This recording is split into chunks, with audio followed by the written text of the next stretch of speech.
ఎవరైతే చిన్న శాలరీ ఒక 40 నుంచి 50,000 జీతమే వస్తూ ఉంది, కొత్తగా సాఫ్ట్వేర్ ఒక 6 months అయింది, ఒక 1 year అయింది, ఇట్లాంటి పీపుల్కి ఏంటంటే వాళ్ళకి మేమే లోన్ చేసి పెడతాం. Okay, state bank of India మనకి అప్రూవల్ ప్రాజెక్ట్ ఇచ్చింది, ఆ SBI నుంచి మనం లోన్ చేపించి ఇస్తాం కాబట్టి ఆ లోన్ చేపించే బాధ్యత కూడా కంపెనీదే.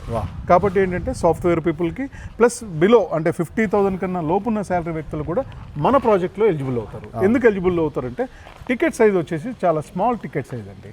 33 lakhsకే మనం ఒక సింగిల్ బెడ్రూమ్ ఇస్తూ ఉన్నాము, దీంతో పాటుగా ఒక 20,000 రూపాయలు రెంట్ కూడా ఇస్తూ ఉన్నాం. కాబట్టి ఈ స్మాల్ సైజ్ ఎంప్లాయీస్కి అనేది చాలా బ్యూటిఫుల్గా యూజ్ అవుతుంది.